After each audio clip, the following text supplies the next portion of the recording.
Yo, what's poppin', everybody? This is another podcast with Aris P. If you enjoy this, please like, share, subscribe, and hit that notification bell. That's if you subscribe, in order to get notified for other videos like this one. Thanks in advance, I really appreciate it. This time I'm going to talk about the Boston Celtics New York Knicks game that ended a few minutes ago in Madison Square Garden, downtown, Manhattan, New York City, the greatest city on the planet. The final score was 105 to 108. The New York Knicks got the win. And basically, I wasn't planning on doing a show tonight, but after watching that game, I'm like, damn, I gotta do this. I mean, this is why we love this game. This is why we love the NBA, and we love our great athletes, our great basketball players. And I mean, it was crazy.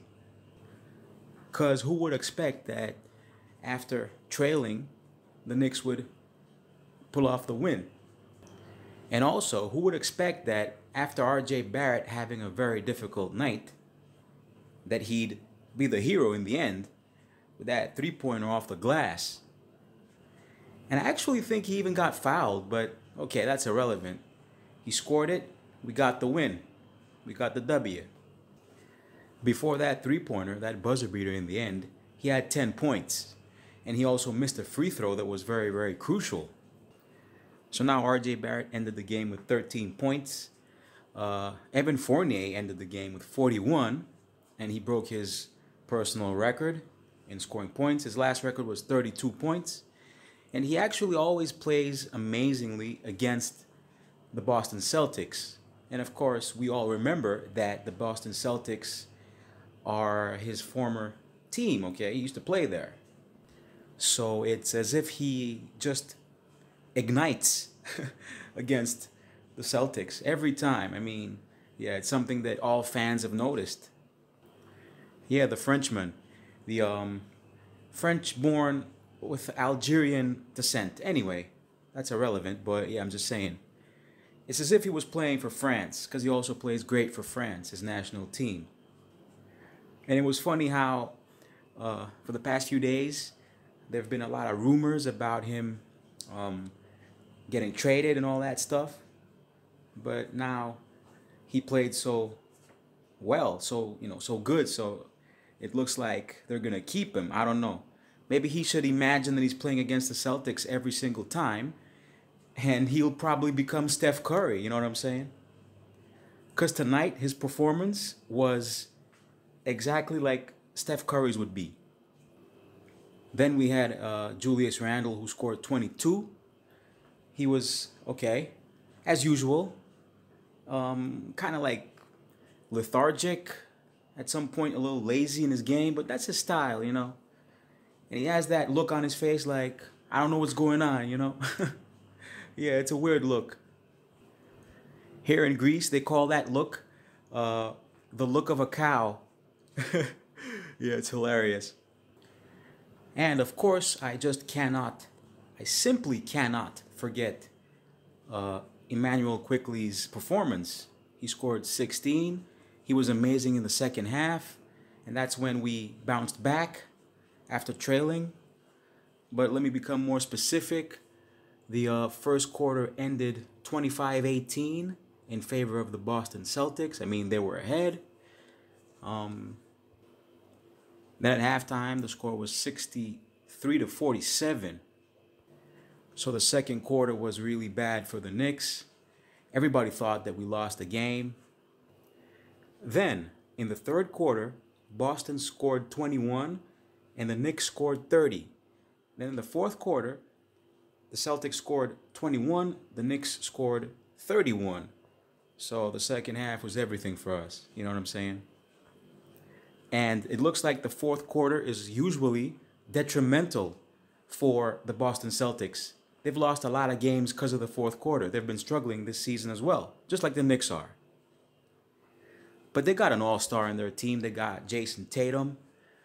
I really, really like that guy. I mean, he's a good player, okay, even though he provokes his opponents sometimes, like when he scored a basket and he just turned around and acted all cool with a fan there in the front seats. But I mean, we should be proud of having a player like this for the future of our basketball, our U.S. national team. He's going to represent our great nation in the Olympics, the World Cup, and all that. Let's hope he becomes more consistent, because I don't think he's so consistent.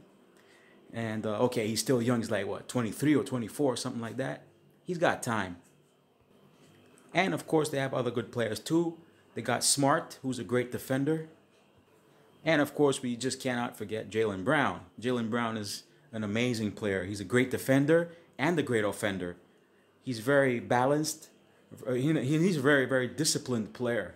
Yeah, I'm really fond of him, too. I mean, for the past couple years, he has improved, definitely. Because back in the day, in the beginning of his career, nah, I didn't like him so much. Especially when he didn't represent our country the way he was supposed to. In the, I think the World Cup, where USA was awful that year. But of course, he didn't have good players to, good teammates like, he had Brook Lopez and some nonsense like that. Only Donovan Mitchell was actually a good player on that team. It was surprising that tonight Obi Toppin had 0 points. Yeah. I don't know what happened to that dude, but whatever. We got the W, and that's what counts. But let me become more specific as far as the Celtics are concerned. Tatum had 36 points with 6 out of 11 3-pointers, 6 rebounds, 9 assists, 2 steals, and 1 block. He was amazing. Williams had 7 blocks, their center. Oh man, he's amazing. I would definitely prefer having Williams rather than Mitchell Robinson, but what can we do? Plus, we got to always remember that Mitchell Robinson is injury prone. You know what I'm saying? And I believe that they should find some kind of way, some kind of formula to get rid of him, to trade him out, because he's going to become a free agent, and yeah, he's earning like just a few $1 million, like not a lot of money, so yeah. This is not in the Knicks' interest, so yeah, they should do something about it pronto. But anyway, Jaylen Brown had 16, and Marcus Smart had 14 points. And it's funny how Jaylen Brown got 7 rebounds, even though he's a shooting guard and maybe a small forward too. He's not a tall dude, so yeah, he's very strong, and he gets those. He grabs those boards, you know what I'm saying? But Dennis Schroeder, the German, was amazing tonight off the bench. Yeah, he usually plays good against the Knicks. Well, tonight he scored 20 off the bench. He was something else. He had 5 rebounds, 3 assists.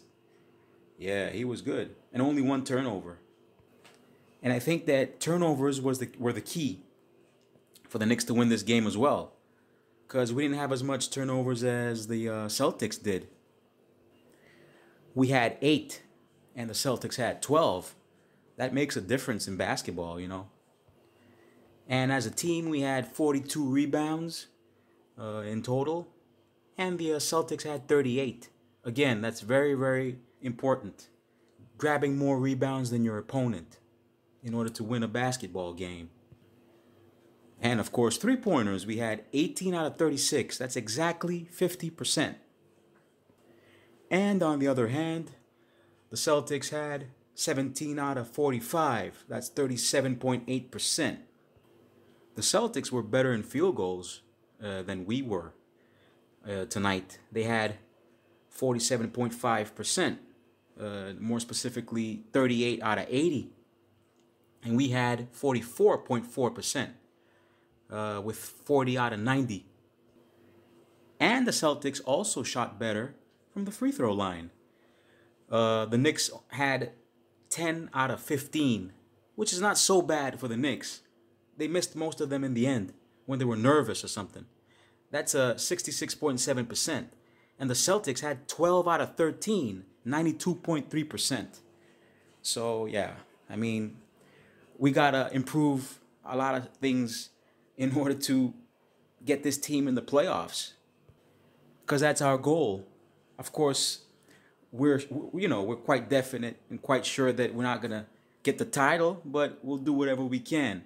Thanks for listening, and tune in next time. I'm out. Peace.